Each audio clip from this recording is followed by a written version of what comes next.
Today we're going to talk about chronic illnesses, one that affects so many of us. And today we've got a wonderful guest, Dr. Jay Greenberg. Now you've dedicated this part of your life to the National Council on Aging to help others.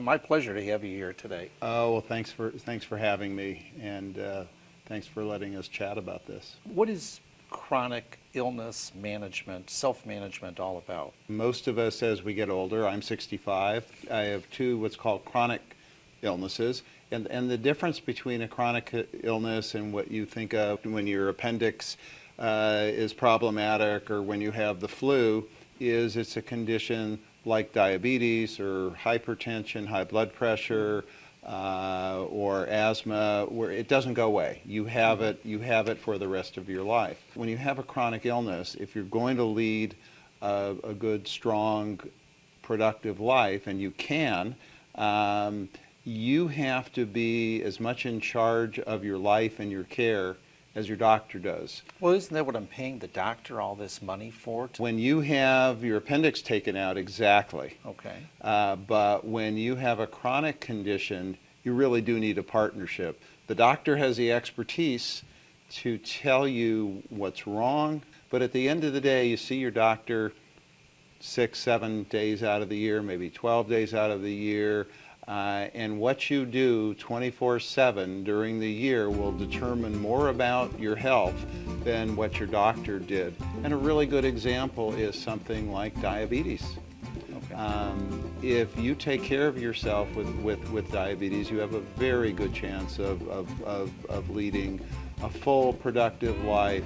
And if you don't take care of yourself on diabetes, if you don't lose the weight you need to lose, if you don't watch, what your blood sugar levels are, even if you had Dr. Kildare, it's not gonna save you from some really, really awful things. But people at home, they try their hardest, they follow what they're supposed to do, so they've done everything they can. And what more does self-management mean? Everybody self-manages. Some of us do a really good job, some of us are doing not such a good job. What self-management support programs do is they give us a little help. Everybody knows you're supposed to exercise more. Everybody Right. knows you're supposed to eat less. Everybody knows all of these things, but most of us don't do it. And why is that? For a number of reasons. One is that, I don't know about you, but when I go to the doctor and they start saying you have this and you have that and you need to do that, the first thing that happens is my eyeballs sort of roll back in my head, and then I get worried over it. You could get depressed over it, and you feel alone, and you feel isolated, and it just seems overwhelming.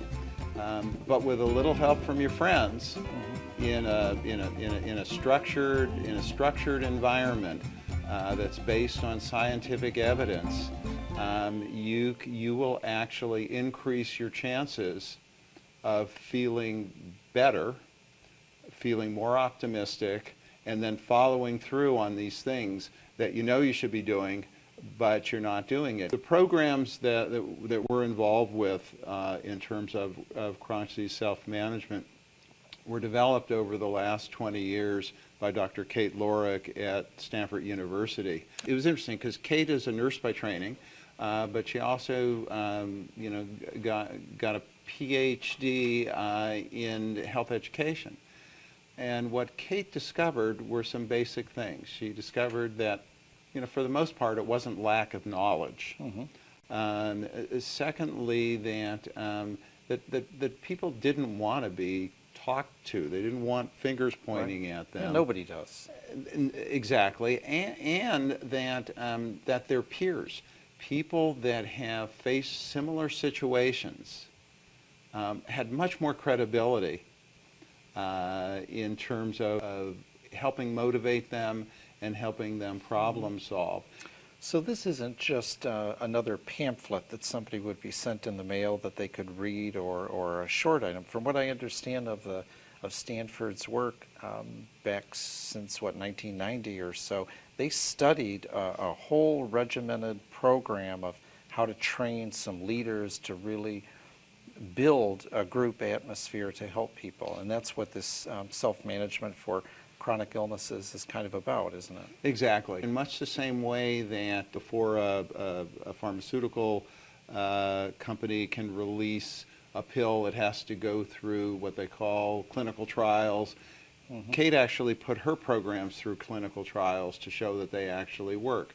And so the elements that are built into it are based on science, and they're very systematic.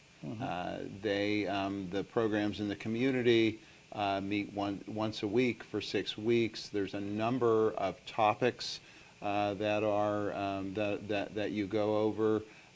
They're led by 2 individuals that have both gone through the program before and who have a chronic illness themselves. It's interesting because what the science showed is that whether you had diabetes or whether you had asthma or whether you had high blood pressure, these programs worked for you. It wasn't about learning the fundamentals of the illness. It was about how to gain confidence that you can do these things.